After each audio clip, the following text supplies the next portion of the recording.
Welcome to the Minds Panel Show. I'm Gov Spiders of Minds.com, open source social media of ideas and discussion. Tonight we're kind of having a fresh, different show, looking towards the future of the Minds Panel Show, the future of Minds. We've got a few different people here. I'll let them introduce themselves. Satori, you want to take the wheel? Hey, what's up, guys? Satori D here, and this is something we're trying to do a little bit new.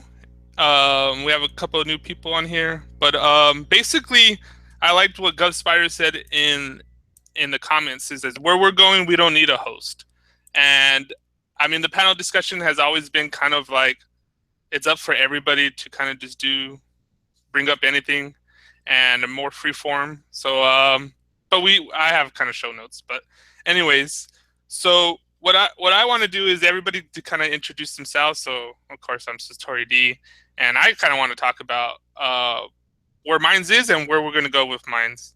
And we have a couple of little things that I want to bring up, but I know everybody else for some new people that are here. So let's go with Jack Sofuego. Let's go with Travis Sofuego, Jack, and then Bill is also here, and Bill's a little bit under the weather, but then we'll continue on with the show, and I'll bring up a topic, and at any time, whatever you want to say, maybe even in the chat, like kind of like raise your hand or something to say, hey, I want to bring up this topic, and we'll try to keep on flowing that way. But I'm sure once we just start talking, it'll go naturally like that. So Travis, kind of just introduce yourself a little bit. My name's Travis Gann. I'm just here to kind of learn and try to add to the discussion, both here in the show and on Minds.com. Thank you. So Fuego, it's been a while.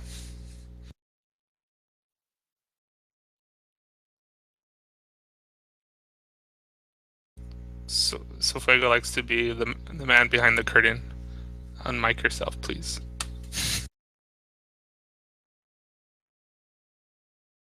Okay, maybe he's doing something. But so Straight Jack, you're here. Hey, what's up? Hey, how's it going? Good. Not any too loud, is it? No, your audio is good. So then we also thanks Bill. How's it going? Hey guys, yeah, thanks for doing this again. Your audio's kind of low. I can't hear you. Can you hear me? Yeah, this is a lot better. Is that better? Okay. Yeah, just crazy Halloween weekend. So I guess it took something out of me. But we're going hard, so I'm excited to see what everyone's thinking and give you an update on what we're working on. Yeah, sweet Halloween. So I guess we'll just get into it right now. And there's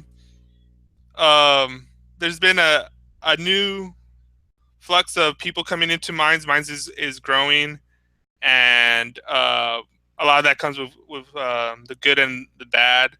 And I think for me and what we always talked about in the show, I think there's a place like Minds. I always talk about mosaic of minds, and I really mean that. Like, I don't want hive mind. I want a mosaic of minds. I want different ideas, different perspectives. I mean, part of the problem I see with the internet, I was reading this article by Douglas Rushkoff. Actually, I was reading a lot of Douglas Rushkoff before the show, but he was saying about social media and the digital environment is building up walls. We're having our bubbles that we get. We get on Facebook. You only see things in your feed that only confirm your own perspective. You only visit, like if you're lean more conservative, you only go to like conservative websites, or if you're more of mainstream, that's all you see. You only see like pro Hillary stuff or whatever it is.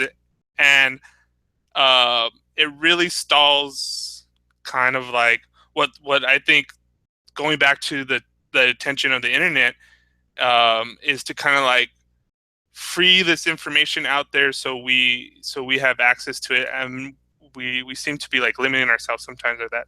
And that's why I always liked the kind of rawness of mine, especially on the I kind of was reading this other one about the People's Net, and how, if you remember the first time you ever logged on into the internet, and how it was like this kind of evolutionary thing, like a psychedelic experience. You're like, oh my God, I have all this information at my hands, or like, what did I do? Like, you get information overload.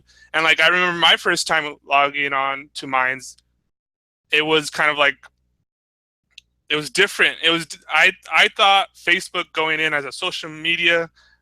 So I got on there, and it was totally different than what I thought. And I had to transform myself in a sense I said, okay, this is not like your typical social media, and that's good. You know, like Facebook, I use it kind of to promote Minds, but also prior to that, I used it just to keep in contact with friends and family. And I always tried to express myself of my writing or images, but like it never got any traction. And so when I got onto Minds, I was like, oh, you could talk about ideas. You could express yourself, and there's an audience for that.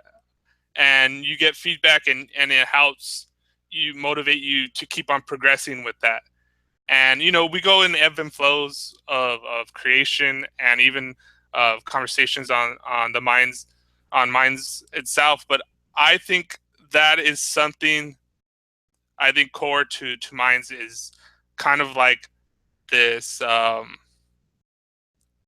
in a sense, a lot of the ways it's this unfiltered, unfiltered or non algorithm filter bubble, and you could kind of go out there and see different perspectives.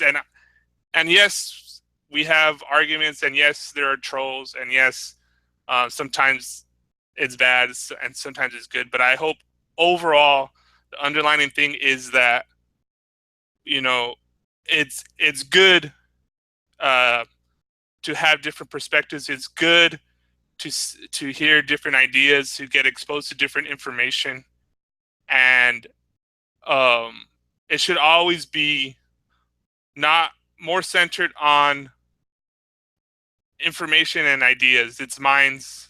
There's a light bulb. The light bulb, to me, you know, that symbol is in ideas. And then I love that one meme and that one phrase that I always kind of go to: ideas are networks. And this is something that I always play with.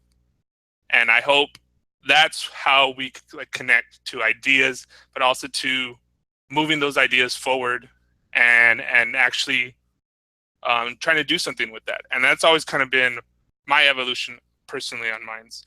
So maybe real quick, anybody else wants to talk about maybe like Travis, your first experience on Minds, and what kind of like got you to maybe push you to come on the show, or just get involved with it. What do you like about Minds?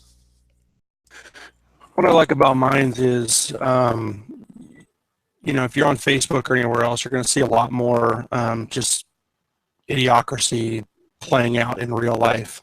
And I don't really care for just the continuous same old crap that you see every day. And you get on Minds and you're actually seeing actual content that actually helps you grow mentally, socially, etc. You're learning about things. You know, I'm having a wonderful discourse with people about the difference between gravity and magnetism, which I never would have been able to do on Facebook. I'm actually talking with people that are, you know, electromagnetic engineers and things like that I never would have been exposed to if I was on some other platform. So it's great to get here, to learn, to meet new people, to see people that have a more open understanding of the world versus just, you know, their own local area. So that's why I like Minds.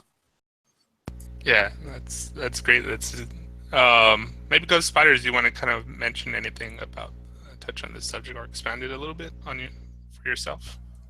I'll go all the way back to my finding of Minds, but first I want to, you were just saying a minute ago what you were relating from something you read to Minds and sort of having your own bubble. And I find it relevant because a lot of new users sort of discuss, you know, they're unfamiliar with the idea of boost. They see it as maybe advertising or something they didn't ask for, etc. But so on Minds, you build your own feed from your own subscriptions, and that's the only content that comes through. Boosts that are, it's easier to get points to boost as a user that just interacts in the community, and we're touching up to make sure that's totally valid in the future. But you sort of would have an echo chamber otherwise. If you were just on Minds and you just had nothing but your feed and just the things you allowed in there, you could potentially just have an echo chamber, a bubble that you don't allow these outside concepts or any of these things. And so I really think that Minds isn't giving a bunch of advertising out. It's really allowing people to have their own voice, their own virality, their own reach out into the community. And if you don't get the impressions or the interaction that you're looking for from those, it's going to be discouraging to post them in the first place. So the people that are actually having successful boosts are the people that have significant, interesting substance to post out there. And so it's actually creating a very cool balance of creative, unique content that I think we can only strive further to reach, that we can have more and more and more of that in our community. But over a year ago, I sort of stumbled across Minds. I was very obsessed with learning. I was sort of falling down the rabbit hole very, very, very deeply for the first time, where sort of nothing else mattered except for learning. Sort of, I dropped sort of the idea of self and wanted to just work for ideas. I wanted my ideas to be much larger than I am. That's sort of true for everyone and everything. But when I found Facebook, you were saying when you found Minds, you were expecting a Facebook. When I found Facebook originally, moving from MySpace years and years and years ago, I was kind of disgusted with it, but moved along with everyone because it was the thing to do. When I discovered Minds, when it was in alpha with half the features it has now, I saw the sort of community, the sort of posted, the sort of people that were just interacting there, that you see the website Minds, and you're not going to go there for certain reasons. There's a sort of atmosphere that's created just under that banner that is much about ideas and discussion and art and really creative thought that drives a lot of good content and a lot of good users there. And it's sort of just created an amazing space for all of us to collaborate in all these different with ways to use the platform to collaborate in new forms that we wouldn't have been able to properly anywhere else on the internet. And it's just been an amazing journey. And I think we can take the energy that we've had for the past year and really increment it up to the next level and get everyone else on board if we try hard enough. Yeah, and I think that's definitely what I intentionally want this kind of like the show to kind of be about, or why I pushed for the show. But I guess straight Jack, I guess your first impressions of Minds and kind of what you see pushing it forward. Well, Minds. I found Minds actually from the old lady, which was really funny to me. I didn't use Facebook a whole lot. Man, I made that thinking about MySpace. That made me laugh. But I got tired of MySpace. That was a long time ago, dude. But I ended up over at Facebook. Same kind of aspect. People were heading over there that I communicated on MySpace, and then they didn't want to use MySpace anymore, and you were kind of like, "Oh, what's this?" And then watching that thing become the monster that it is over time, it's just, yeah, I mean, forget about all the Orwellian stuff. I mean, just on a reality, on a present basis, just like day to day, it's just became a tyrannical tentacle juggernaut. And to see it unfold and everyone out on their phones and just constantly Facebook this, Facebook that, and then everything to the media on our conglomerate level, and then pushing Facebook on everything. And it's just marketing and advertising and polluting of people's brains. And no one thought for themselves. They never did. They didn't think for themselves before they used Facebook. They weren't going to do it afterwards. And it was really touch and go. And then I'd grown tired of it for quite a while. And I never knew of alternatives. I was just kind of giving up on the whole thing to begin with. And I've always kind of like stayed in my own and about sharing ideas. I had just, at the time the old lady was looking for alternatives because I was getting into other stuff, um, just basically around computers in general. Uh, I was following along on other routes, like how are we going to communicate? I mean, all of this stuff going on. You can't trust this, you can't trust that, and I was trying to, I was playing left field, and I had to try and find out all on my own. Well, where does a guy go? What do you do? So then I learned about Ubuntu, and then I started learning about PGP, and then I started learning about all of this open source, and then it was like, holy shit, I have to learn how to do this. And that's how I got kind of started on that venture. And then the old lady found alternative social media sites. I was like, well, there is such a thing. Well, let's look at that. And then I found Minds. She's like, I tried this. I don't know. And then I got into it. And then holy hell, it blew up. That was back in March when I first logged on to Minds and set up an account, a little channel. And hell, now it's, that's where like 8 months, 9 months later, 8 months, 8 months later, and it's insane, really. Like here I am, talking to you guys and the creator, and it still kind of just sets me back a little bit because from all of this, I've learned just in more recently, Demon Saw. I fucking love Demon Saw. That thing's amazing, and if you're not using it, you need to be.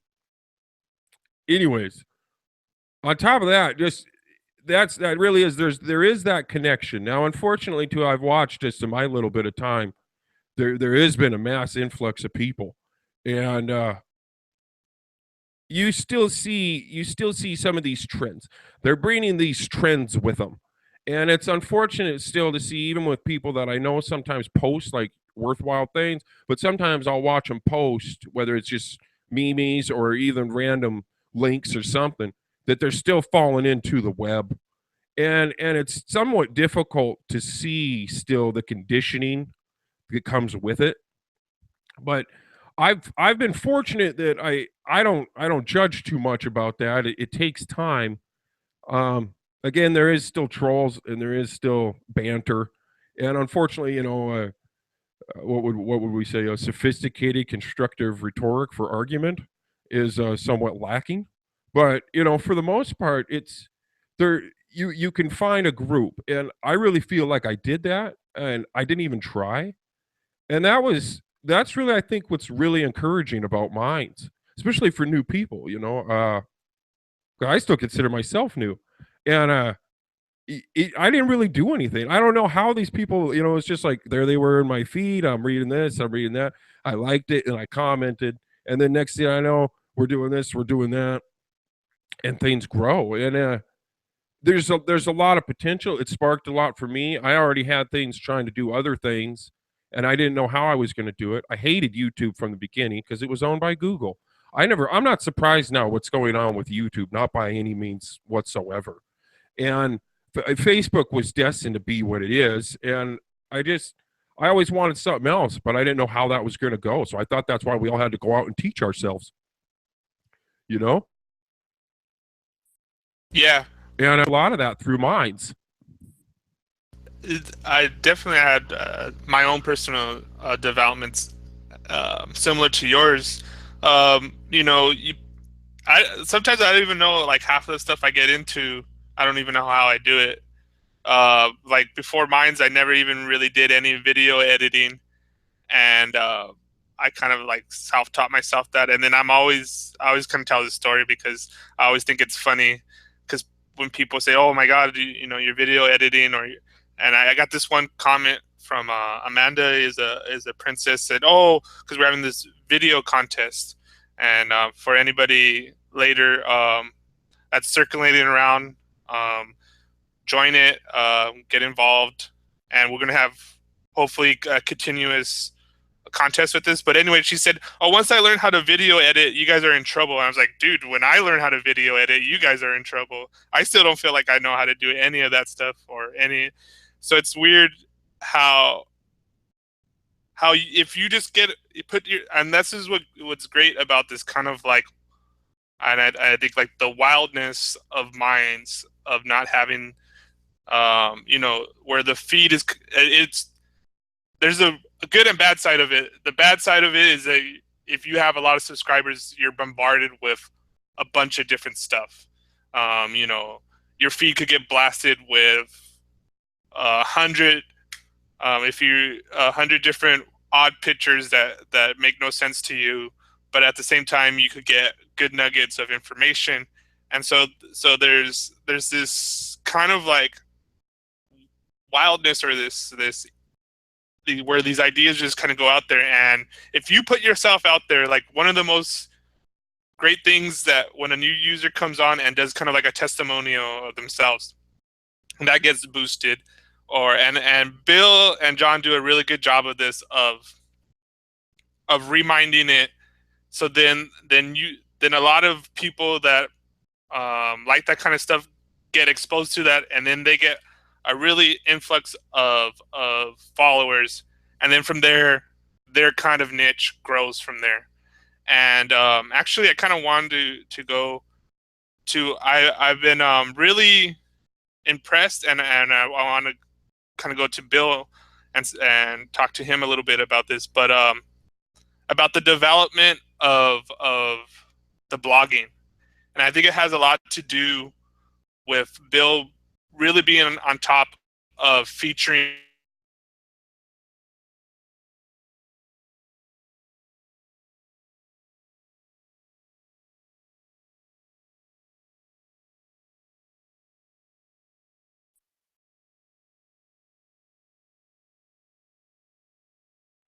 blog. Anyone? I just sort of lost audio.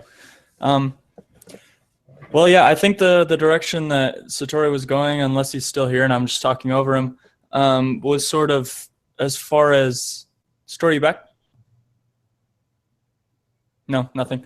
Okay. Yeah, I think he was talking about development of blogs through sort of featuring blogs gets more people to use them. I remember when we sort of were working around Minds in Alpha, there weren't as many people using blogs to get their content out there. And that's really one of the better ways to post to external websites. If you're going to post to Facebook or Twitter or something, you would want to maybe post something with a blog, because you can, it's actually the only kind of post that you can set up your own thumbnail and everything within Minds at the moment.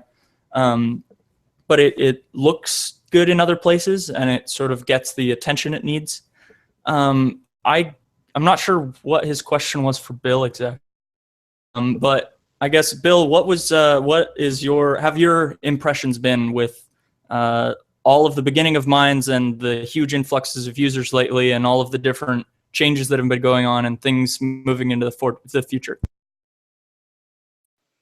Yeah, it's awesome to see people utilizing the blog function more. I think that this free speech movement that's really kicked into gear over the last few months has, been directly related to the influx on Minds. I mean, all the censorship on Twitter and YouTube, and all the demonetization on YouTube, and these new terms where they're just totally vague, basically saying that they can take down any negative content. I mean, what does that even mean? So, people are, hedging their bets against these big social networks. So there have been some pretty awesome big YouTubers who have set up channels, and we're really working behind the scenes to prepare a much bigger migration of creators from YouTube. I really liked what you were saying before, Gov Spiders, about the echo chamber and how Boost helps to resist against the echo chamber, because it's sort of this vent of outside perspective into your experience. And in the future, we do want to provide people with better control over that, so that, because it can be a little bit crazy, when you do sometimes see boosted stuff which is content that you don't maybe like at all. But that's also the beauty of it. So, and that's why it works. And what you were saying about how it encourages that competitive spirit, and really gives everyone an opportunity to get noticed and to get interaction. And you really get a feeling for what is going to do well. You know, the more you boost, the more you just understand what the community reacts to. So, but yeah, is Satori back? Or I think I am. Can you guys okay, hear yeah, me? you are cool. Yeah, I can hear you. Go ahead. No, I was. But, Yeah. no, please. No, I was just thinking. And I think part of what I noticed or whatever is, and I think Gov Spider said this once. What especially kept a lot of us in the beginning around were the people. The community of different people, and also too what I think has helped a lot is you get this personal kind of feel with it with Bill being so active and so part of it, John and the whole group, and because you know I remember too, I didn't even know who John was, and I remember him kind of encouraged me. I did a couple of posts of me writing something, and he liked it and he left a comment, and I didn't know at all who John was at that time, and I was like, oh, okay, cool, that's thanks. And then later I found out who he was. I was like, oh shoot, that's cool. But like you have this real feel of community, especially in the beginning, what we all had, and I think you've been doing a good job of it. I know it's probably like hectic and crazy as we grow further, but also too, I think for some of us that have been here for a while, I know I try, and I always say this, that when I'm trying to create more content, I get into this digital island and I'm in my own little bubble, and I kind of don't go outside my feed.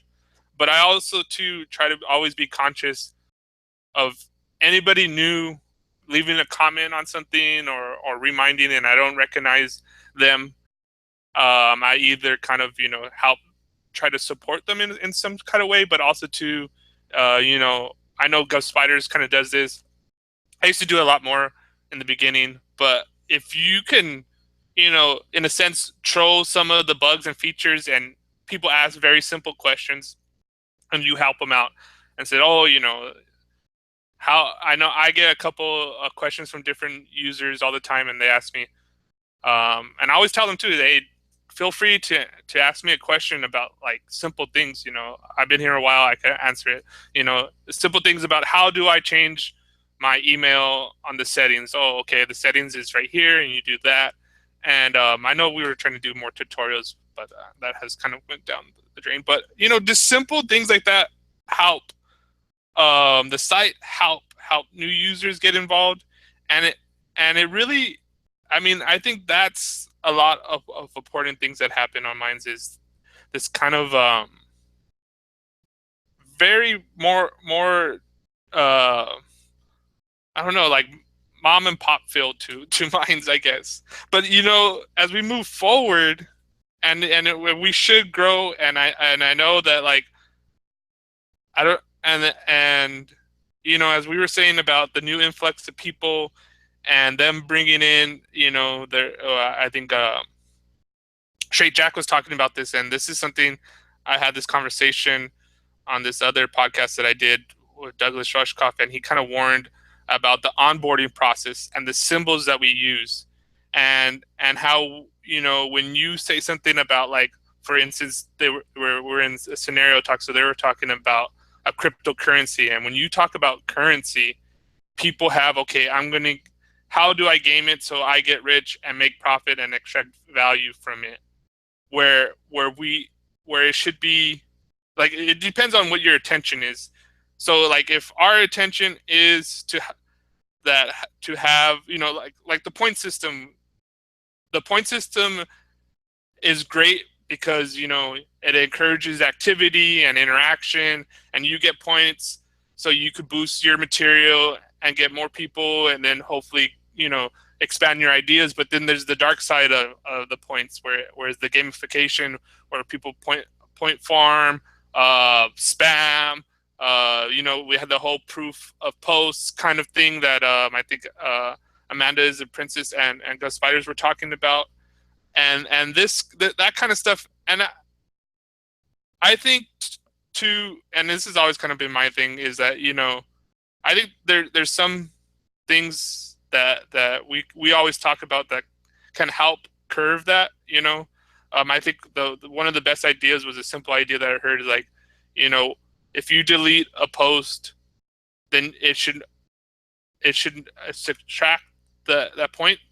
But I think it should be like, you know, within, like, you know, people post, right? They post A, B, C, D, E, F, G, and then they go and delete it right after. And so maybe there's something that where you take away those points, or maybe there's a cap on that for very, very instant, fast things to help maybe take away that. Because I know, you know, there's always going to be issues with people gamifying, and Ghost Spiders. That's why I did that one little remix, is bring on the trolls and let's break everything to figure out. And that's one part I think very powerful of this show, is to get people to talk about that. And I want to keep on. And I guess I'll do a better job of encouraging new people to come on here and getting new perspectives. But I don't know. I'm kind of rambling right now. But I guess we call it maybe the gamification. I know this is something we talked about heavily before this show. Ghost Spiders, your thoughts on that? Yeah, I think I had something to say on your first point, but I will totally get back to that. As far as gamification, just like easy stuff, I know we've sort of tackled a few huge things in the past already, just by that premise of, you know, bring on the trolls, hashtag. Ever since Minds has come along, it's always been about, I know when I first was learning about Minds, it was very, very much, you know, bring on the hackers. Come let them try and break the site so we can only make it better. You know, everyone come together and hack Minds to make it the best site. And that's always sort of spoken to me, in that, especially when there are malicious users out there trying to gamify and break the site right now as we speak. They're trying to come up with different methods. And of course, if they find a method, they're not going to tell anybody. So you sort of need those white knights that are going to be out there trying to break the system, just to say, hey, look at this, look at what other people are probably doing right now. And so we've always worked really hard to try and find these things before other people can try and ruin the system with it, because I don't think there's going to be a point anytime that we're going to have point rollbacks because of a giant exploit. I know that we do a really good monitoring point transactions and monitoring all gained points. But like you said, when you have users that create a post, delete a post, create a post, delete a post, that's 10 points each time. And so immediately what we were kind of talking about for proof of post, which is just sort of, we already have this for subscriptions. If you subscribe to a user and then you unsubscribe to them, you gain a point, you lose a point. And so if you make a post, lose points. And I feel like that's one of the biggest exploits we've got at the moment, is between people just endlessly subscribing to users and users that post and remove posts. Or I guess I was going to talk about it's very obvious, a lot of these things, and new users don't recognize it at first. So I take the time to really go and address it, and I'll talk to them, and, you know. Now they do. Sorry, what'd you say? Now they do. Now they do which?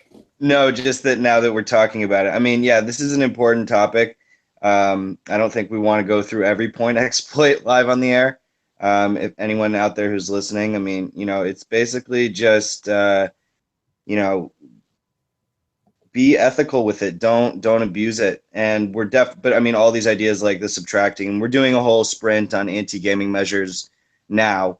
So, you know, I don't think we necessarily need to go too deep into all of them live, because that doesn't have too much benefit. We should definitely have more private conversations about it and just try to make the system tighter constantly.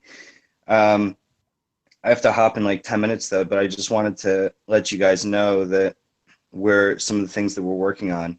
Anti-gaming is definitely in there. We're doing a ton of, we're completely revamping the mobile app right now for iOS and Android. We're using NativeScript as the framework. So everything is going to be fully native, and all the features on Minds are going to be on the mobile apps. And it's going to be like glass, just sort of instantly fast. And the current mobile apps uses Cordova and Ionic, which is a hybrid framework that, was a good place to start, but it's just not really fast enough for the long term. So, around the new year, we're going to have huge upgrades in mobile. We're bringing in international language support. So, we're all English speakers here, but, for instance, we had the huge Thailand surge, had a French surge at one point. We have a lot of international people who use the app still, even without translations, which is kind of unbelievable. Don't think I would ever use an app that didn't have English. It would have to be so amazing and intuitive. But anyway, that is going to completely change the game because it's just English now. Also, we're doing a huge monetization revamp. We're taking out Braintree for the marketplace and implementing Stripe so that international users can monetize. And we're also going to be allowing people to monetize certain content that they want, basically putting it behind a wall and have people subscribe to them monthly to access sort of exclusive content. And every user is going to be able to set the price for how much the subscription to their channel is going to be. So I think that's really exciting, and because you can get totally creative with that, with monetizing blogs and videos, and even potentially offering other services like I don't know if you ever heard of the site Patreon, but it's a really great site that helps creators make money, and people subscribe to them to pursue their work, and you can subscribe to them to do a hangout with them, with the creator, or take teaching lessons. There's going to be a lot of creative things that people come up with for how to utilize this monetization, but I think that it's crucial. I mean, bringing in the largest creators in the world, you have to have the incentive there to make it worth people's time. I mean, I think that the reach is already starting to be appealing to big creators. We're seeing some big creators migrate from YouTube, but monetization is really important.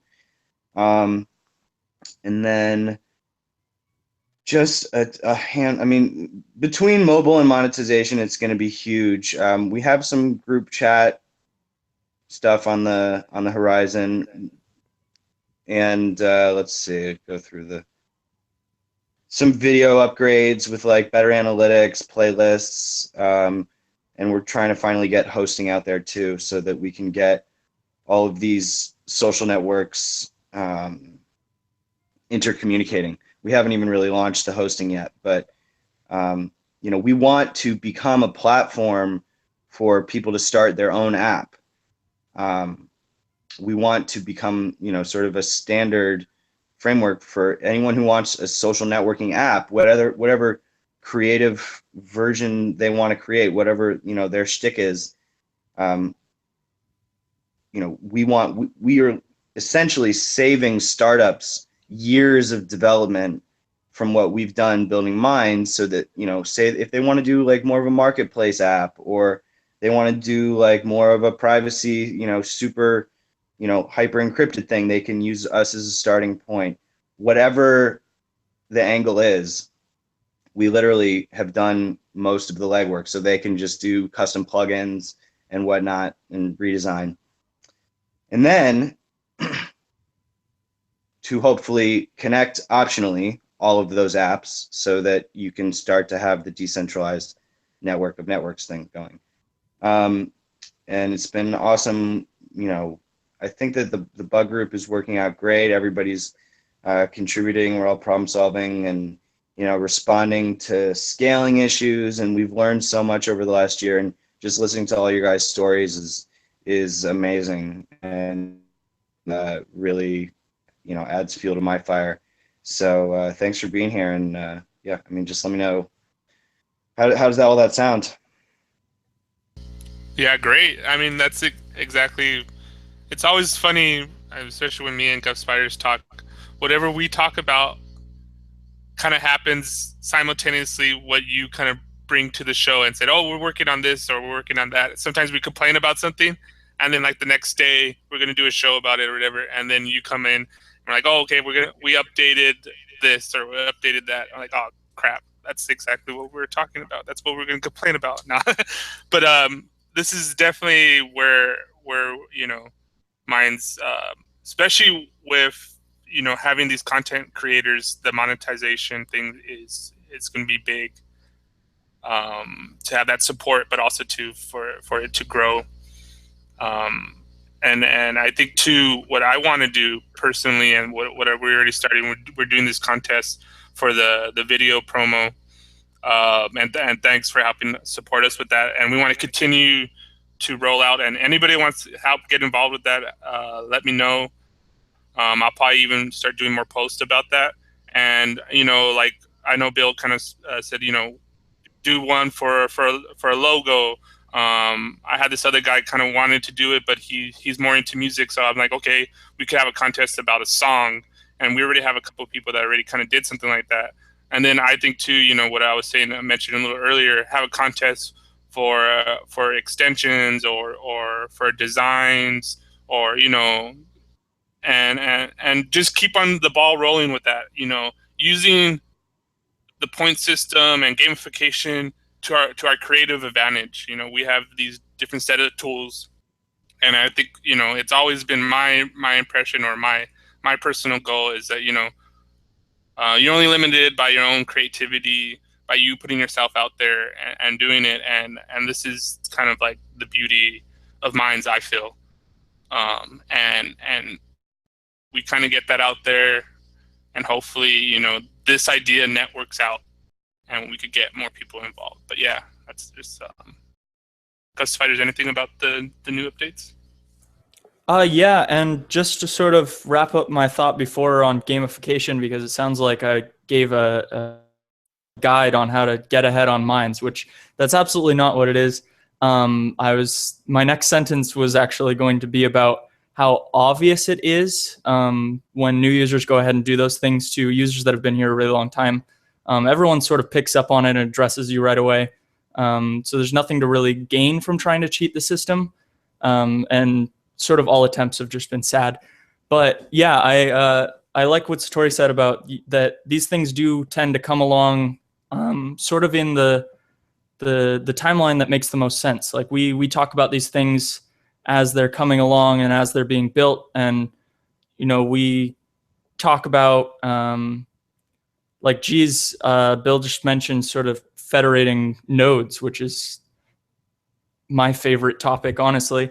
And that's really exciting. I know we've done some playing around with all of that, but these are all very, very huge upgrades into the future. And I know we've sort of been, we've had the same mobile app for a while, and I've only known that that's had to mean that there's going to be a complete overhaul in the future. And it'll be a lot of fun to mess around with a new web app, because I know it's a very good web app, but it's behind on a lot of the things you can do on the regular page. And some of the new users have been slightly frustrated with not understanding the inconsistencies. Wait, what do you mean the web app inconsistencies? You mean between between the web app and the mobile app, like groups and little tiny things here and there that users wonder about. Yeah, we've hardly done any upgrades on the current mobile app in the last bunch of months, just because it's not worth the energy. We're putting the energy into the web app, and the way that Angular 2 works with NativeScript is, it sort of allows you to have somewhat of a unified code base. So it's just great for developers. And one thing I always have to say, if there are developers out there listening, one of the most valuable things for speeding up our growth and getting all these every little request done is just developers. We have some good conversations going on now with some open source developers who are getting involved, and as soon as we get the new mobile app out there, people are going to be really, really excited, because just of how much time using our platform is going to save developers. But if you guys know people who know Angular or PHP, definitely push them our way. And if we can just put together a small legion, it's going to be incredible. I mean, what we're accomplishing with so few developers now is pretty wild. So I'm just really excited to finally, push out of beta. It's probably, we never know exactly when we're going to get out of beta, but after mobile's been tested and experiment with live for a while, and I think we're definitely looking at going into production in 2017. And yeah, I mean, in terms of the blogging stuff has been awesome. If you guys want to write blogs and get featured, just write them and tag me. It's been really effective, and we have a great community of writers now, and we're just producing this really quality content. Oh, one last thing. We're going to be this might even be next week, updating the homepage so that there's going to be tons of featured posts. And we're also going to work on trending posts, because actually posts, as opposed to blogs or videos, are the most viral object. So being able to feature posts on the homepage, we're going to have like a big, huge wall of featured posts on the homepage, which will, currently there's just not nearly enough featured content on the homepage. I don't know why the hell we have had it so bare for so long. But that's going to make a big difference, because I feel like the homepage should be a destination where people can, go and find awesome content. So I think that should help a lot. Plus, they're the most viral objects on the site. I mean, we're getting posts now with thousands of likes, or votes, not likes. But, that's a really good sign. For most of the last year, it was like, maybe some would get a couple hundred, but now that we're starting to see posts get 1,000, that's huge. So I'm really confident that after we get mobile and languages all streamlined, that we're going to see a lot bigger growth. And yeah, that's about it. Anybody else want to touch on what Bill talked about, or even maybe bring up something if they have a question for Bill before he has to go? Travis or Straight Jack?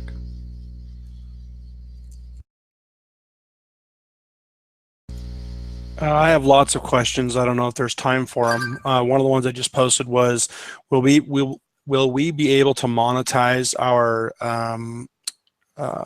boosts to be able to buy cryptocurrency, or are we going to have to just strictly put it? Can we put it in a virtual wallet essentially? Yeah, the cryptocurrency conversation is really interesting. We've developed a pretty significant white paper on it. Been working with Raul Singh, who I recommend you all subscribe to. He's awesome. He's a great channel. Raul Singh _1984, I think is his username. But there's definitely crypto in the future, but it is extremely complex, and it has to be done exactly the right way. I had a conversation with a big Ethereum workshop recently, brainstorming about it. But if you sort of look at what's happened to Steam, it's not good. The value of their currency has basically plummeted to the floor. That doesn't mean I respect the spirit of what they're trying to do, but I think that it was, there's some weird elements to it, like all these people making all this money in the beginning, and then the currency just totally devalues, and people have invested money in the currency, and you have a responsibility when you create a currency. Also, there are legal implications. That is a whole other layer that I wasn't necessarily aware of. We are U.S. based, and so there's conversations that have to happen there too. But when you have people buying into a currency, the good thing about points is that we're able to be super flexible with it. So like in GovSpiders, I wasn't saying that you meant to give the guide. I was just messing with you. But when we find an exploit, we can fix it. When if we want to add a new feature to the boost system or alter the token creation, with the new daily check-ins, or the hourly check-ins. Like, that was a great move, I think, that people really love now. And you can earn a lot more points by checking in. Like, with a crypto, the rules, and then that is how it is, unless you want to start doing all of these hard forks, which cause problems. So, I definitely, we're going to definitely keep pursuing the conversation, and there will definitely be cryptocurrency integrated into Minds, hopefully by next year. But it has to be done right, and it comes.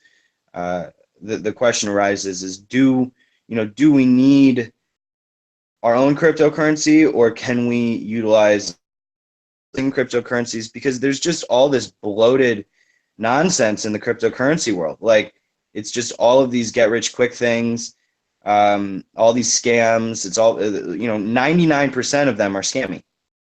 So that is definitely not something that we want to be, and we want integrity, and we just want to make sure that if we do it, when we do it right.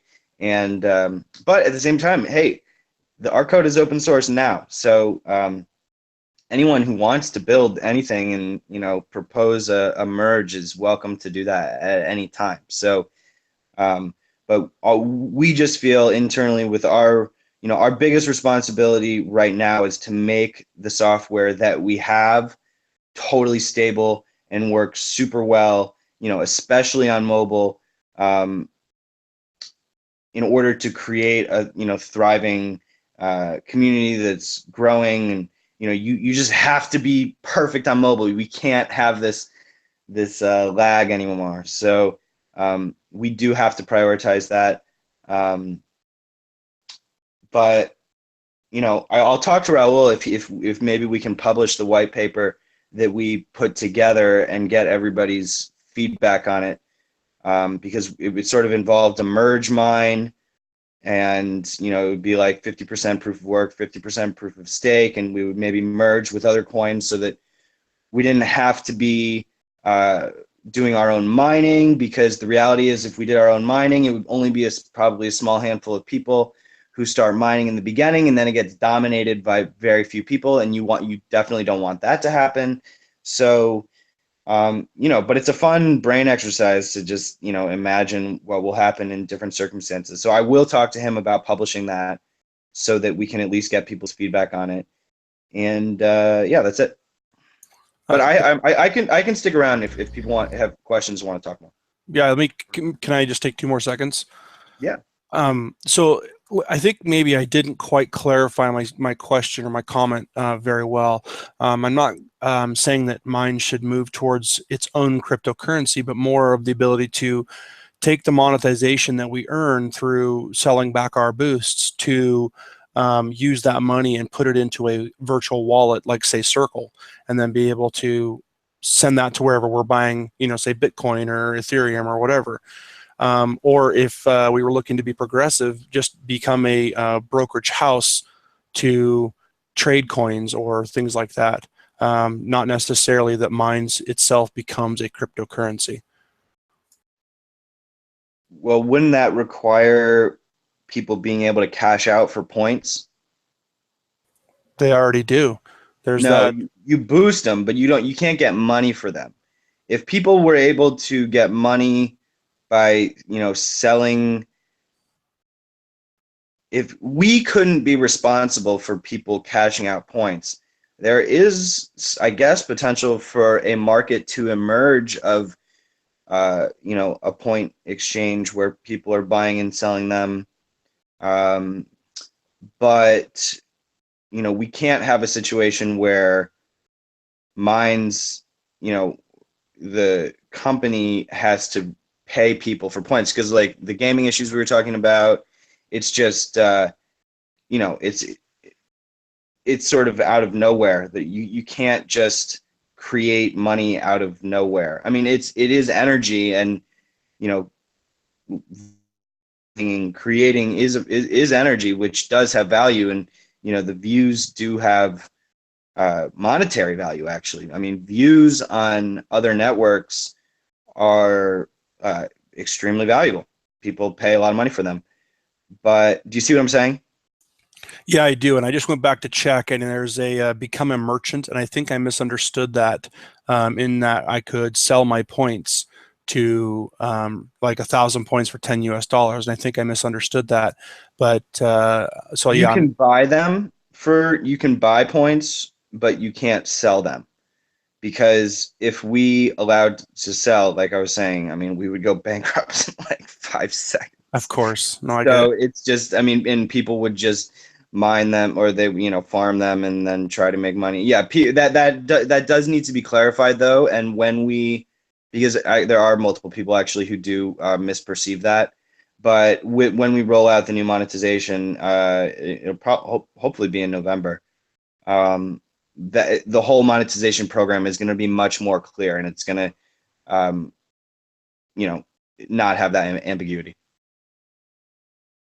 The way I look at it, monetization is sort of peer-to-peer. Right now, the only way that it would work in a really good way is if a lot of users were part of this merchant program, and so you're sort of linking it to your account, your bank account, so that you could maybe boost a post to someone for $1, and they could choose to accept it. Maybe Bill wants $1 from you for that content today, or vice versa. You'll be able to receive $1 from me for a post that I want to send you, kind of a thing. And so it doesn't really involve the website at all, but you can still earn money through your sort of status on the network. Yeah, I'm not sure if you knew about that, and that is also going to be clarified in the new monetization portal. But the current monetization that exists is a peer-to-peer boost, or Boost Pro. So basically, if you monetize your channel, it means you're able to accept payments for offers from other people who want you to share their content. So like GovSpiders just sort of explained. I think that feature actually has a ton of potential in the future. Right now, because we're still not, our user base is still modest. We don't have channels with tens of millions of users, but when things get to channels having hundreds of thousands, millions of followers, then you're going to start seeing bigger players who don't want to pay Facebook to decide who sees their content. They're going to want to directly go to other pages that are in their demographic who they want to reach, and whoever it is that you want to reach, that person, that company, that brand, they should be receiving the benefit, not the central authority minds. It's not, we don't need to have anything to do with that. In that way, it's the users who are benefiting, not the central tool. So, that is an inherently different way to look at you can call it advertising. Advertising has kind of a negative connotation around it, but it is essentially advertising, or you can call it, cross promotion. But yeah, I think that has been seldom. Peer-to-peer boost, I think, are often used, but for money they haven't been yet. And so I do think that there's potential in that. Though the problem is that you kind of need a big audience in order for it to be of value to you. So that's why I think this other monetization option that we're adding, which is more like a digital marketplace, so anyone can monetize their own content. I mean, if your content's good enough, you'll be able to make money. And in the future, I think, there is physical marketplace potential, but we have to ease into it because there's a lot more kind of liability involved with physical goods, though I do think people would like to do that too.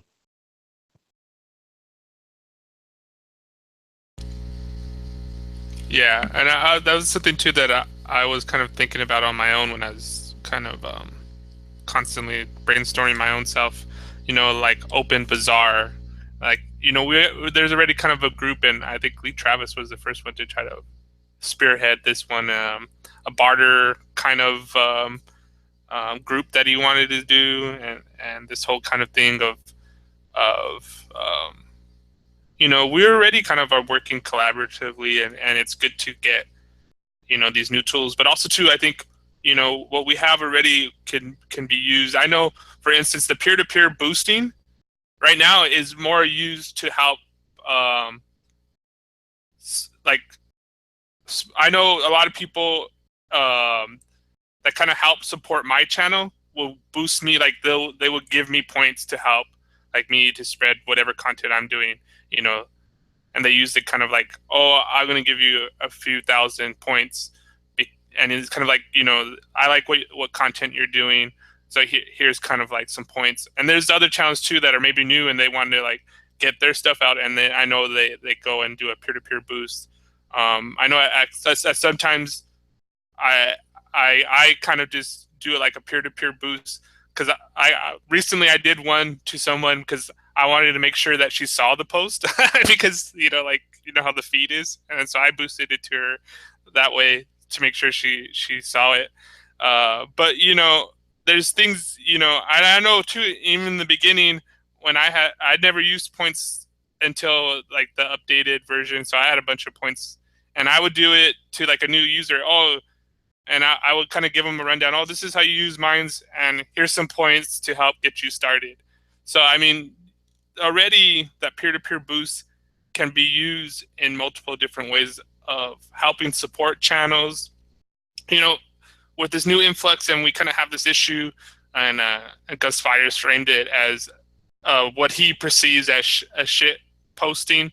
And it's up for every individual to kind of like, that's a totally objective thing, but if you see a new user or even an established user, and you particularly don't use points, or you're not necessarily focused too much on making original content, but if someone you like is doing a lot of original content, and you have spare points, help like support them in that way.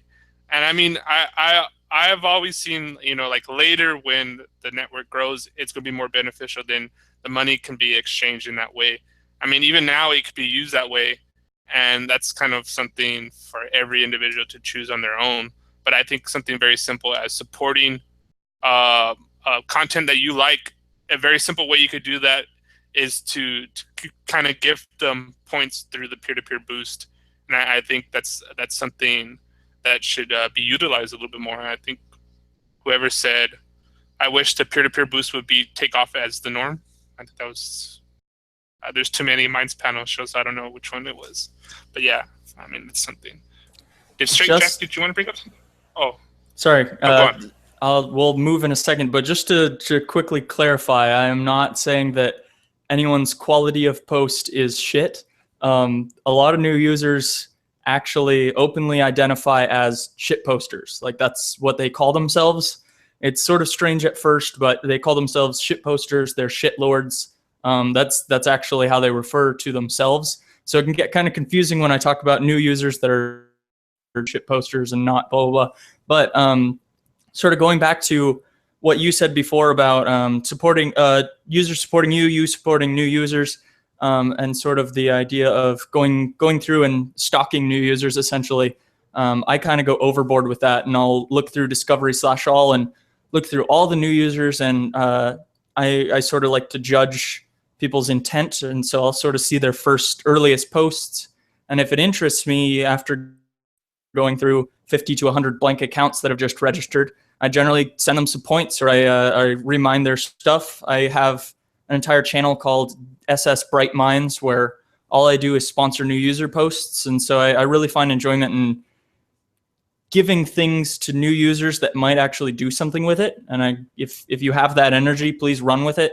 I had a user messaging me yesterday about a bunch of different things that they were new to Minds, that they were new to sort of all these different concepts of thought, and they were kind of getting a little self-conscious that maybe they were spamming me, and I was like, no, feel free to spam me as much as you want. If you have this energy, I want to help facilitate that. I'll answer any of your questions. I'll give you whatever you need. If you're gonna put out some content, if you're gonna work on some things, that would be great. We really need that here. And so driving the community, and especially the new community, is a big thing, because these people weren't around for a lot of our old ideas. You know, when we founded this panel show, you know, people come to me now and they're like, well, what is a decentralized media panel? You know, what are you guys doing here? How is there no ownership? How do I get involved? And it's really foreign, a lot of these things, because they're fresh ideas. And so we have to readdress a lot of them. Yeah, I've been doing this new practice of me kind of going back to a lot of my old stuff and refreshing the ideas. And also too, I think, you know, we've kind of been on a little hiatus for the Minds panel show, and I think readdressing some of the stuff, and I'll probably make a clip of this, but real quick, anybody who wants to get involved in the Minds panel show, the only requirement is that you kind of put an initiative and just simply ask. You know, like, oh, can I be part of the show? Well, okay, there's your qualifications. Yes, you can be part of this show. But also too, and I have this written down in the Git book. If you show some initiative and you show that you want to get involved with the Minds panel show, we kind of mentioned this in the beginning. I just gave out the password to the actual channel that we use, and as far as I know, I'm probably the only one that uses it. And anybody could use it too, as long as once you get involved. I'm totally cool with that. I mean, it's not even up for me to decide, even though I'm the one that usually does it. So I mean, just go and do it. And if you just put that intent out there, I will help you as much as I can, within reason. But also too, I mean, you could develop any show you want, but you have to kind of like organize it. And there was this kind of slight issue with one user kind of saying that they want to be, you know, that I think I forgot how he phrased it, but something about we didn't want him to be on the show. He kind of alluded to that. And I know kind of what's going on with that, but I never really addressed it. But if there should be, no one should ever say like you can't do a show. Like there's no one person that says this person could be on the show and that person can't be on the show. But if you want to develop a topic, then you're gonna, like, the requirement for you is just to do it and get people involved in it.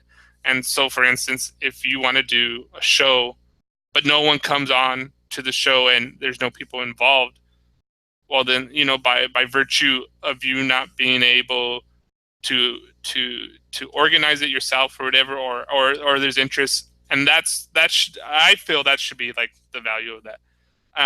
So I mean, I even read it in the Git book, like, you know, there's roles of a producer or a host, and there's kind of a requirement for that, and it ultimately becomes the person who produces or hosts the show is the final say on like kind of who is or who's not. But that goes from show to show, and that's simply you just post it in the group, and you say, hey, I want to do a show. Like we had the Flat Earth. I want to do a show on Flat Earth. I personally didn't want to do it, but I helped them because they put so much energy in it, and it was this thing that went over time, and we did it. I mean, and that's something, I mean, I have to better communicate and get that out there. But by all means, I want to see shows happen without me being totally involved. I want to be a fan of the show and listen to it later. And there's been a couple of shows where I wasn't a part of it, but that's real quick about that, about the show. But also too, that goes with anything, you know, like we having these contests, just simply like put yourself out there and leave a comment and say, hey, I want to get involved with this, or can I do this, or can I do that? And I personally would try to help you as much as I can within reason. And I think mostly everybody kind of has that attitude. But yeah, anything else? So we lost a couple of people. But anything you want to really wrap up, Bill, before you have to go? I mean, we're almost towards the time we're done. No, feeling good. Okay, cool. But yeah, I mean, I'm actually, you know, I guess we'll talk real quick about the contest. I think, and I know Gov Spiders wants to do a whole like little show programming. We had this idea when we first were having spitballing ideas. I think I briefly called it Code Talk or whatever. Just have a programming panel or show and make it like an ongoing, maybe monthly thing or bi-weekly thing or whatever, however it gets the momentum. But hopefully too, I think part of it as well is, you know, kind of going out there and keep on projecting out that thing and like saying, hey, if you know, if you want to develop, you know, a feature or whatever, you know, let's have a space where we could brainstorm it, and then let's work towards moving it. I mean, that's always been our idea here, or at least my what I want to see with the show is not only that we talk, but we also hopefully get the ball rolling on certain things to happen. But I kind of want to maybe the next couple of contests or something, and I'm not totally sure. I know I was talking to someone that he created the Dark Minds extension, and then also what was the other one? Saz, his name's Saz. The extension of notification. So like, you know, you have it on your browser and then you get notified with something if you get, you know, your notification gets streamed into your browser. I believe those are two apps. And then the dark one is, I guess, you know, making the site kind of like, you know, the black background, kind of inverting what is white, it turns into black, and what is white, I mean, yeah, black into white and stuff like that. So, I mean, I think getting these contests will help kind of hopefully spear that creative juice of people wanting to propose these ideas. And then I'm not totally sure yet. I mean, this is just something that we talked about yesterday on a thread, and that's something I want to kind of pursue, and I'm pretty sure push Gov Spiders to help do that. But yeah, I mean, I think these contests has a good potential. Yeah, we're gonna hopefully roll out contests for features too, to get developers some incentives. Yeah, contests are great. So the more we can do, the better. And just if you want to start a contest, let me know. And if you put together a good project, then we can figure out some bonus points and stuff like that. But I do have to hop right now. I'm happy to hop on anytime. So, and you guys know you can just message me anytime with any issue. And I hope that I'll be able to. I'll always make an effort to respond as much as I can. So yeah, thanks for having me. Any last issues or anything? No, I think it's good. Thanks for coming on. It's always fun, and I think later too, we'll have. I always still want to do that fun episode of us just talking about crazy stuff, kind of like that first episode that you did of the Minds Panel show about like consciousness, and actually, I want to do an Infinite Imaginarium show just about that like, would be creativity. great. Yeah, and I mean, I've been. My views on all that are definitely evolving. I've been listening to a lot more, and this isn't to say that I agree with their worldview completely, but a lot more like Sam Harris and Christopher Hitchens and Richard Dawkins and those kinds of people. I think it's really important to balance. They have really good things to say about free speech, which is sort of why I dug into them more. But the debates that they have with people like Deepak Chopra are just really interesting. And I don't know, no one can necessarily answer the question, the consciousness question, and that's sort of the beauty of it. But yeah, I definitely recommend they call them the Four Horsemen: Hitchens, Harris, Dawkins, and Dennett, I think. Sometimes they piss me off, but they also have really insightful things to say. Yeah, I too. I remember seeing a lecture or some discussion that Sam Harris and Deepak Chopra had, and then Deepak Chopra kind of got pissed. but I kind of like, and me too. And this is just me going off a little bit on a tangent, but I'm kind of of the school of thought of Robert Anton Wilson. You know, I don't have any beliefs, but I have suspicions. So, you know, and I think too, what helps support those suspicions is if you get the alternative or the opposite view, and then it could either strengthen it or, you know, grow it. That's kind of like, you know, this kind of like tension between the polar opposites. And it's, I always find it interesting too when something makes me defensive or squirmy, then I kind of look like, okay, why am I getting so defensive on, like, is this challenging some kind of unconscious bias or belief that I have, and why? Because if you know, you should be able to entertain different ideas and not get, you know, that being defensive about certain things. And this is kind of happens, and this is kind of like the good part of trolling, or the art of trolling, is it kind of hopefully could wake up somebody that is in like a thought bubble, and you can't even know what kind of thought bubble you're in until you get until it gets popped, and the way you react towards it is either, you know, you kind of shrink back in, or you kind of expand and grow a little bit. And that's always kind of this challenge for me on a continuous basis, and I always love kind of like entertaining that stuff. Yeah, I think that, you know, that principle of sort of forcing yourself to confront unfamiliar, dangerous ideas is huge. I mean,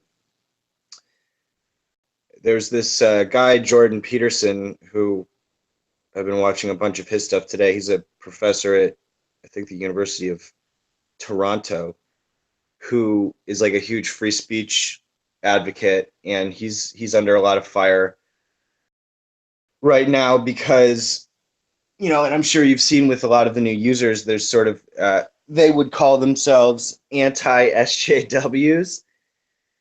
So you have this movement, this growing movement of people, SJWs, social justice warriors, who sort of are trying to police language, and, you know, under some sort of umbrella of like of social justice, but, you know, at the end of the day, they are trying to police language.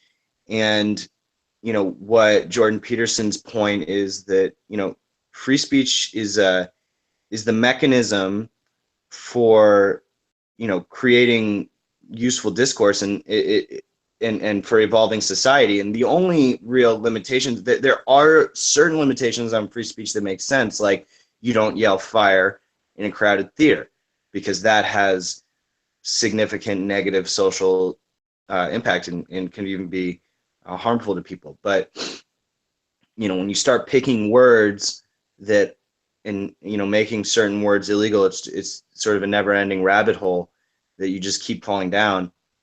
And so, you know, that's one of the things that I just find refreshing about being on Minds, is like just constantly seeing stuff that I don't agree with. And but it's also very crazy territory to walk, because, you know, I don't know, the whole censorship issue is very difficult, because you can attack it from two ways, human or algorithmic. And if you see how YouTube and Facebook are responding algorithmically, like that's asking for all sorts of problems, because then the robots are going to be wrong, and they're, you know, you need context. Like when, you know, someone could be being sarcastic, or they could, you know, an algorithm can't detect sarcasm, and it can't really detect comedy. So, you know, just because the word is in there means it's wrong. But then, you know, humans are full of bias too. And it's just really interesting seeing, you know, the diversity of people that are coming on the platform. And some people are extremely offensive, and but, you know, that's okay. But the question is, and, you know, I don't expect an answer to this, I certainly don't have one, but where do you draw the lines? You know, what is acceptable free speech? And what are those few things that are not acceptable. So just sort of something to think about. Yeah, those are probably the most interesting threads that recently been happening about that whole issue of free speech and these different things that have been going on too. I've been kind of on the sidelines following it, and it's that whole thing where you're talking about comedy and sarcasm, and I think for me personally, that's what I find the best way to handle to dealing with these kind of like on the line topics is with humor. And you get, for me, a lot of times I don't care about personal stuff or any of that kind of stuff. And for me, using language, and I'm always trying to hopefully evolve the way I use it and evolve the way I think. Is it going to be productive or counterproductive to my goals of how I want to communicate? A lot of stuff that I see, and I understand the anti-SJWs, and I think too what the SJWs are doing with this kind of policing the language, it's being counterproductive. It's not doing their intention and is actually creating, this is a lot of stuff. What's the problem with legislating morality? You put these laws into effect, and even with the algorithms, and they have the opposite of desired attention of what it is. That's exactly right. Yeah. Like when you ban something, it pushes it. It actually empowers it. So even though on a shallow level it seems like you're getting rid of the problem, you're giving it that power. You're pushing it into the underground. You're giving people more of a reason to get angry. I mean, for instance, say you have like a hardcore racist,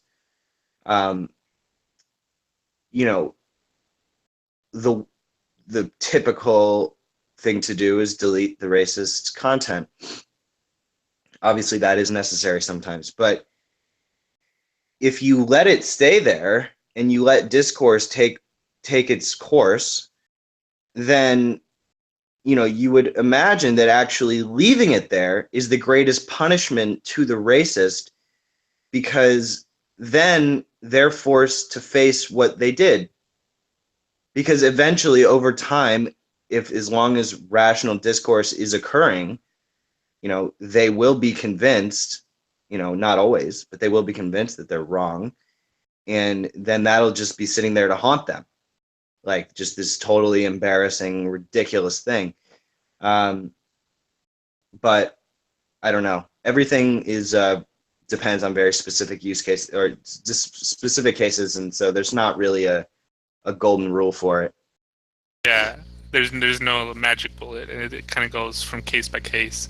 But yeah, that's always something interesting. Is Ghost Spider still here? Oh yeah, no, I was just waiting.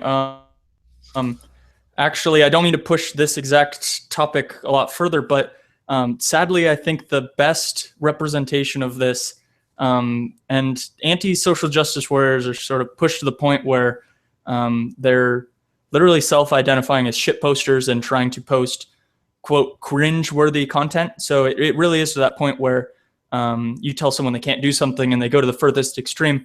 But South Park really captures it in their most recent season, in that they were trying to explain what real trolling is.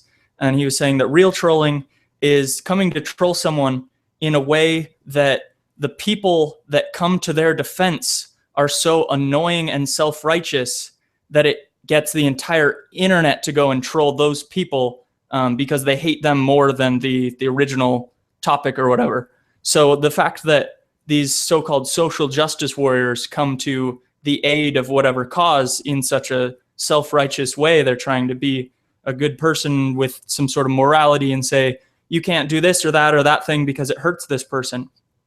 Well, the rest of the internet sees that and they say, well, you can't tell me what to do. You can't tell me I can't say that. You can't tell me who I can't hurt. I'm going to say that 10 times more, and I'm going to hurt 10 times more people to show you that, I can do what I want. And so it really does promote that sort of thing where that's really becoming troll culture, is saying things in a way that people on the bandwagon so that you can just sort of sit back and enjoy. And it sort of all gets into people doing things for their own enjoyment. And so a lot of times when I see that, it's sort of, what's your intent? What are you here to do? What are your goals of how you're trying to communicate? Like you're trying to do it in a quote cringe-worthy way. So I don't really see much anything constructive coming from it.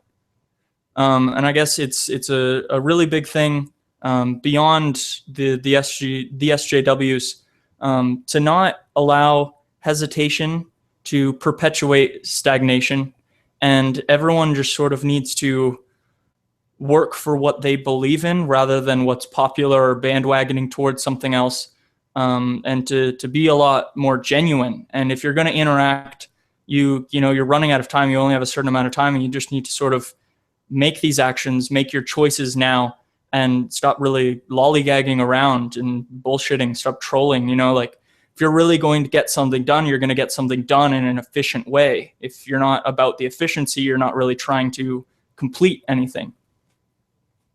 There's definitely a distinction, though. I agree with everything you just said.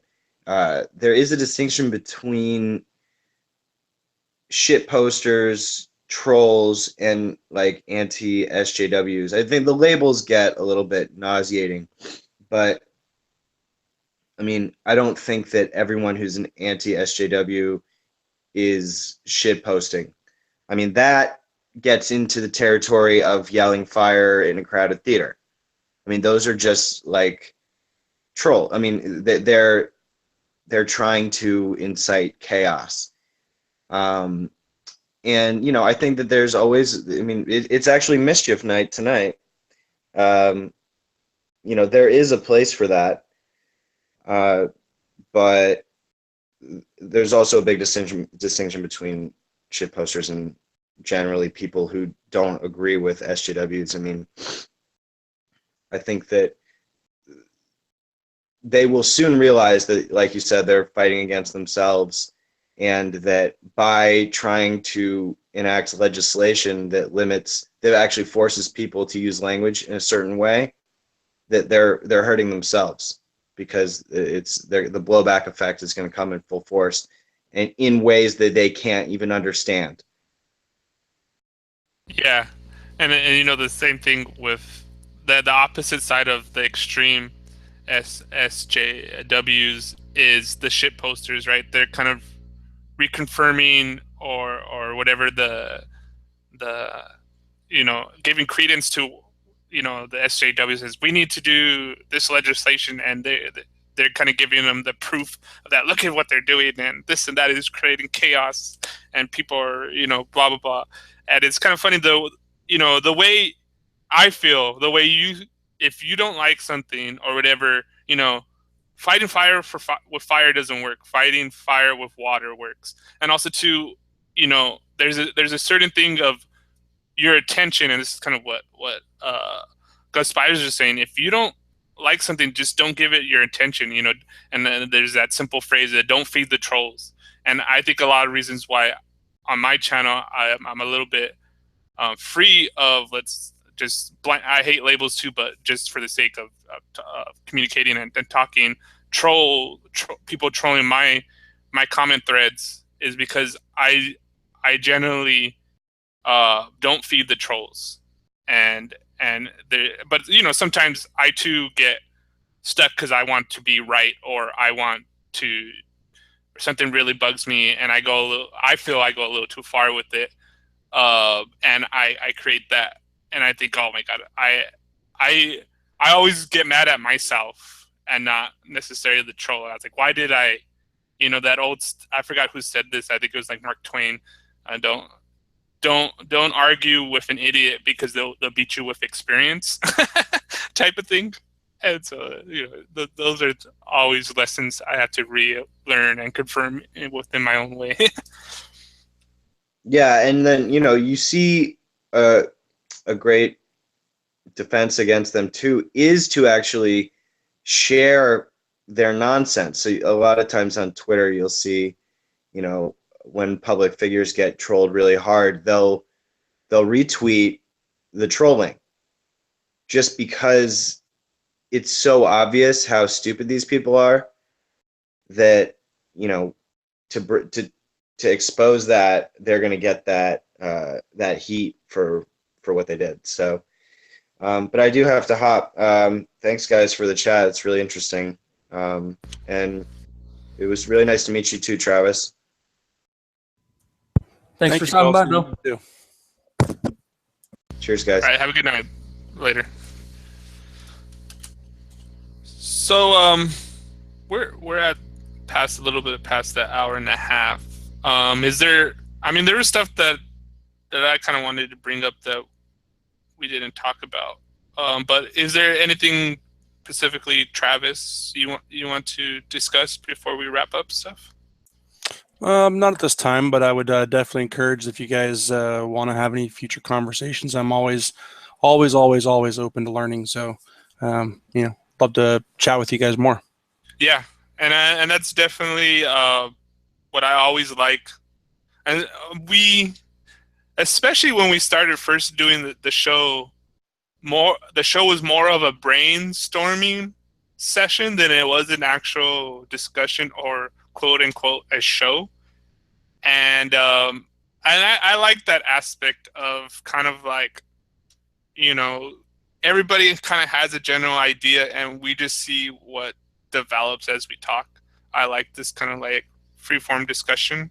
But also too, with that being said, I think, you know, we get kernels of ideas or new threads of thought, and that I think and I'm going to try to be better at this, but for everybody else listening and everybody here, to continue on with those threads. Like if there's something that, like for instance, you know, I have always harping on this ecology of ideas and me more mapping it out, and that's something, you know, if we do I come up and say, hey, I want to do a show on that, but also too, I help by writing a blog about it, or we do those posts, you know, like for instance, you know, the open legislation or the open source democracy, and then we get that as kind of a jumping point, and then we kind of flesh out that idea, and that continues on, you know, like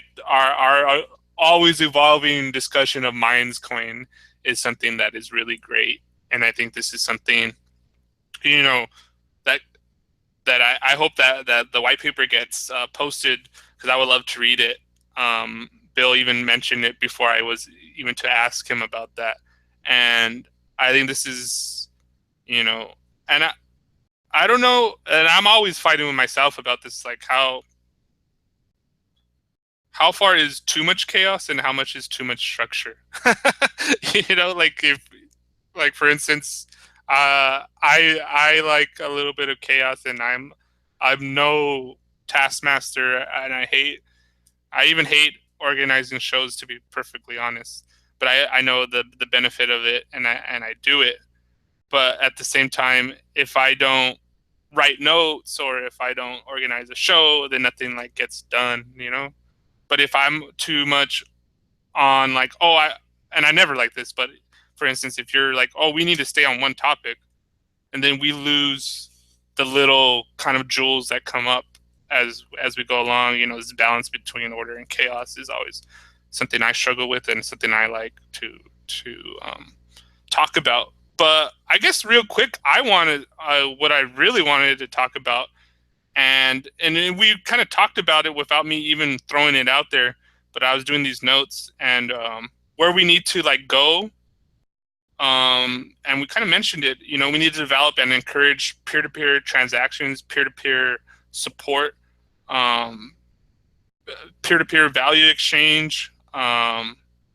You know, doing it in a kind of decentralized way. But I think, you know, what we also kind of talk about is being decentralized, but also what CoSpiders talks about is the federation. So you have a decentralized web, but at each intersect of those nodes or those webs, you have some structure to centralize it, to keep on moving, you know, processing this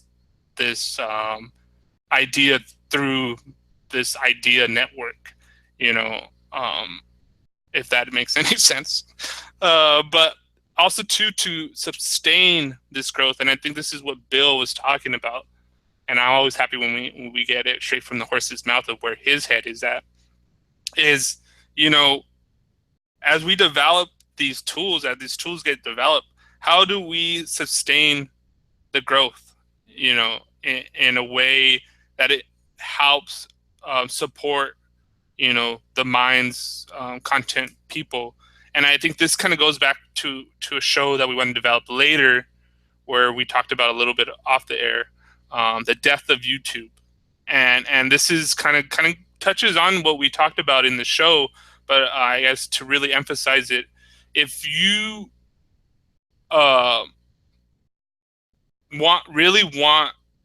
don't like what YouTube is doing, I personally don't have, you know, I use YouTube to project as an outlet of Minds, to promote Minds, and I have no disillusion. Like it's something that I feel the show, and we had battles about this in the beginning, but I feel in order to get to where we need to go, we need to use that, because we don't have it yet on Minds, and I think, you know, we're probably at a point where we could start experimenting with live streaming and maybe make little patches, and we have this, you know, the embed of using appear in and things similar to that, and maybe even we have a contest or set up a group, or even have a whole show of like, how would we do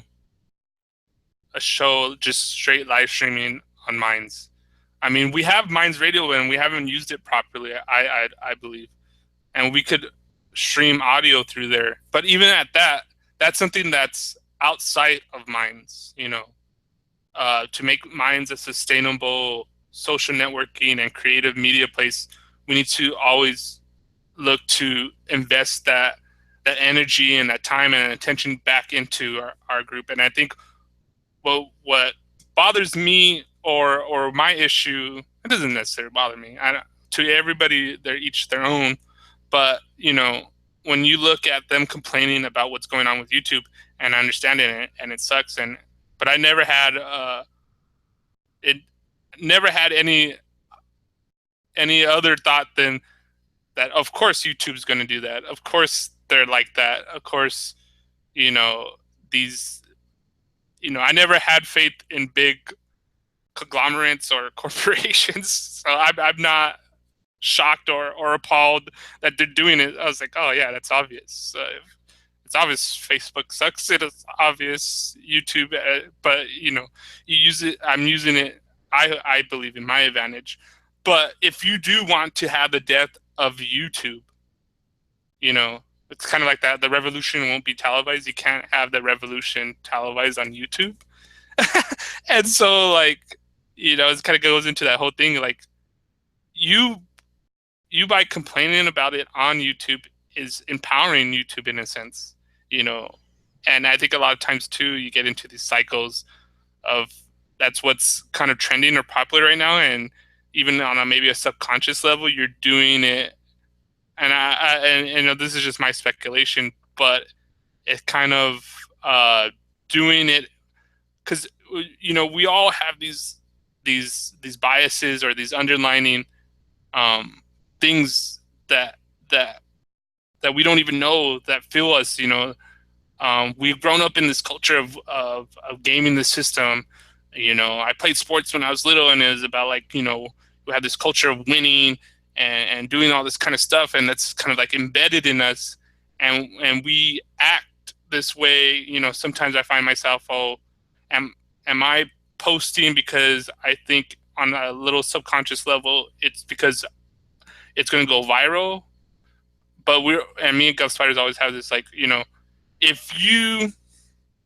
we had this brief conversation with this other group in the beginning, like, they were doing stuff to promote just to promote, and we're like, you know, if you have good content, it will naturally do that. You don't need to curtail your content to go viral, you know. And yes, it kind of works, but those are like those pop things. It's better that when I believe how progression of, let's say, ideas happen is that you have these surface level ideas that may be popular but they die.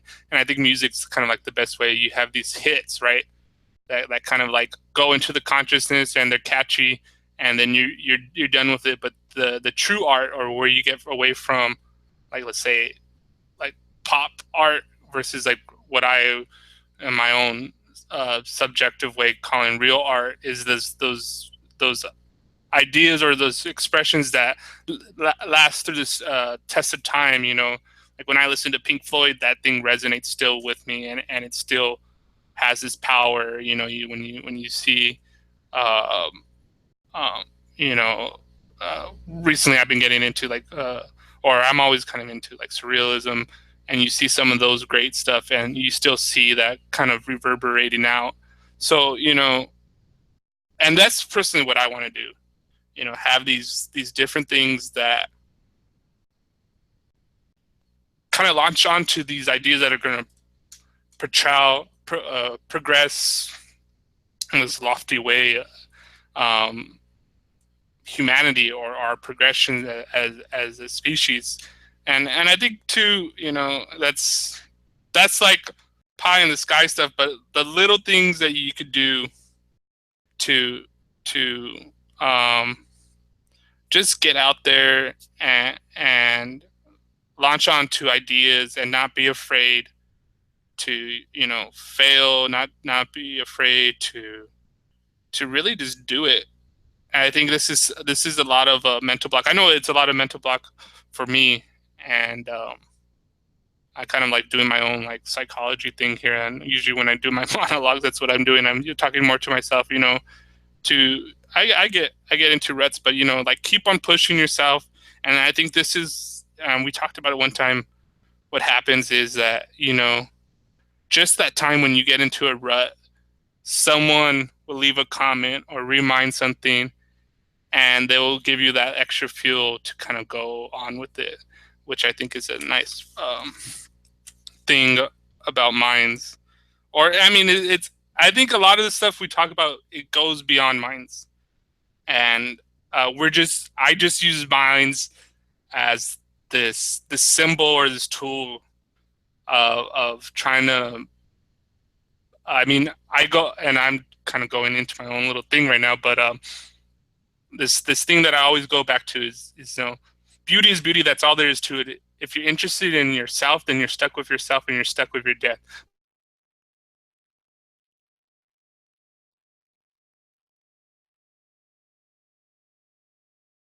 This is beauty with art, beauty with ideas, beauty with whatever else that gives you that passion, or that energy to keep on going. I think that's where the magic is at. And we use this catchphrase I kind of stole it from the Pirate Radio, Jaffrey Ryder. He says, make no mistake, and this is kind of a loose theme for Minds. Minds panel. Make no mistake, we're here to have fun and make magic happen. And for me, that means we have fun, and there's no, and this is why I have evolved my way of expressing myself, of doing stuff with music and making these remixes, because one, I have a lot of fun with it, but also two, I had this actually dream that told me, it's like, why can't you say something deep and have a dope ass beat? And that's something that's been fueling me lately. I mean, ever since I had that dream, and that I think, to get the most productive way to get your message out there is not only to have it be deep or personal to yourself, or true, whatever that means, but also make it fun and exciting. And those two are, I believe, an unstoppable force. And you hear this whenever you kind of like research different things and in your own life, and you take, but yeah, I'm sorry, I went on ranting and raving, but it's a lot of nutty raving, but it had to be said. So Who's Ghost Spiders? You still here? I'm still here. Okay. You're wrapping up thoughts. I kind of did my wrapping up thoughts right there. Yeah, I guess the name of the panel this week is "Where do we go from here?" or "Moving Forward."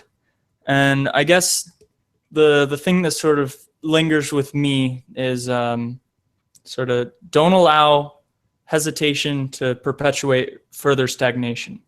We really do need to just put in that effort, to put in that intent to start working, to allow our content to show for itself its work. Not that we need to, go around pandering for people's impressions, blah, blah, blah.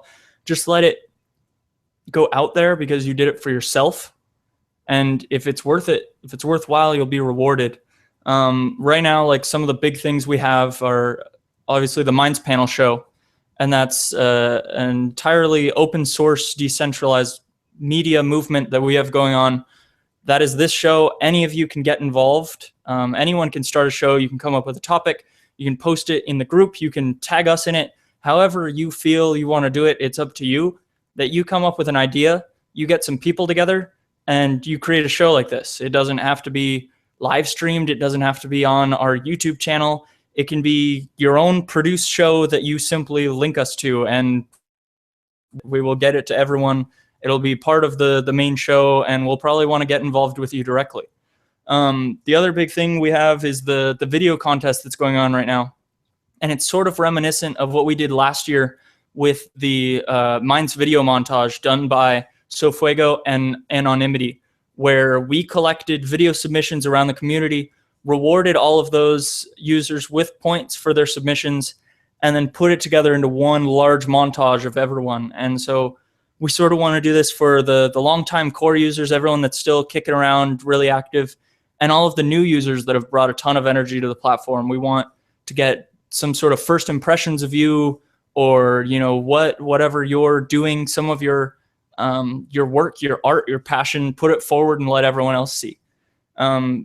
Also this week, at the end of the week, I'm doing what I'm calling Million Minds March. And so this is sort of a spin-off of Million Mask March on November 5th.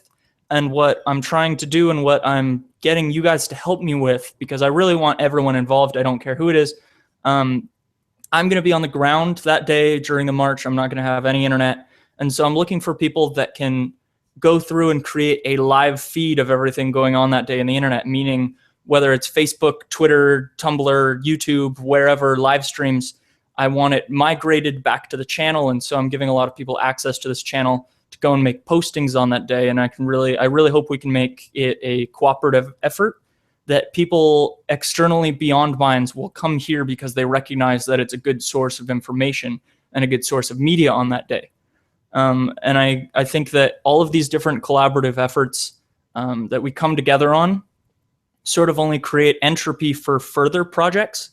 When we start talking in groups or we start working on one thing, it always spans off and web into all of these new topics, all these new projects that, now we're talking about, that programming show we talked about. We're talking about the YouTube migrant show, the Death of YouTube show that we're planning in a couple weeks, which we'll have more information on soon.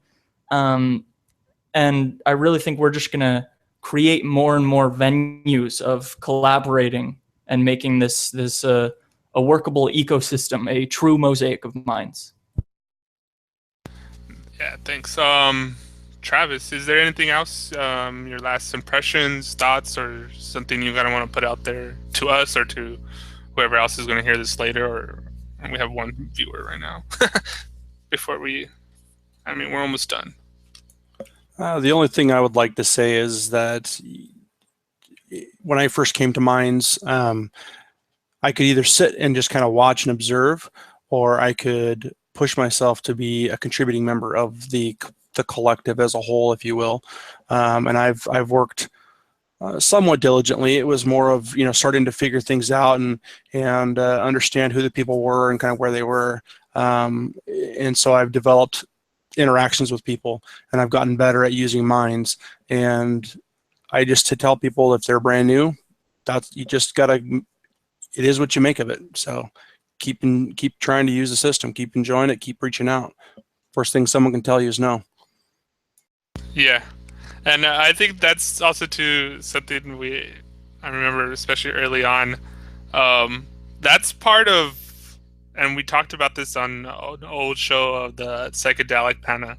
You know, that's part of, you know, the personality type or whatever that kind of like has that journey of it. You know, part of the experience, you know, the actual journey is the experience, and it's what you make of it, of actually going out there and putting yourself out there. But also too, I want to say too that there's different personality types and different people that have different passions or skill sets or whatever. So being part of the Minds Panel show is you don't have to physically be on this show and talk if that's not your thing.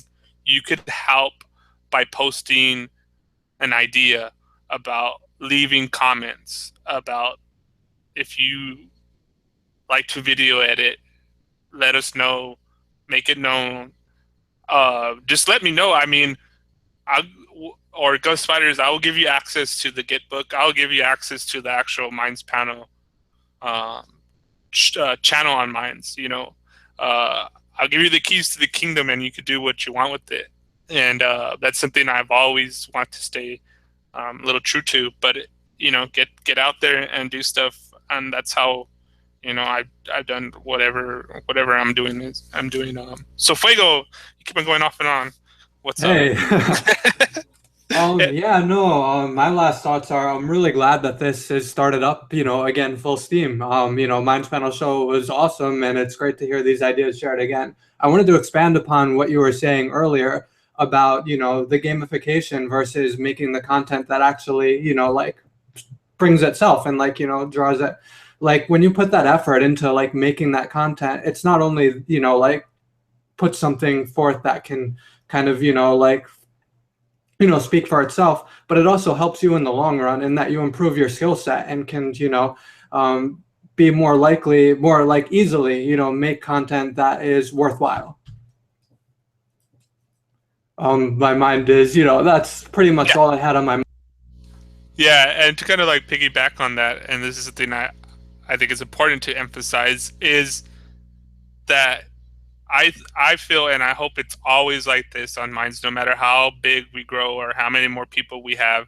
And I think this kind of goes into the onboarding effect. And I think for myself, and I want to maybe even challenge that to some people that longtime users or people that have big channels or even people that want to get involved. The onboarding process is important.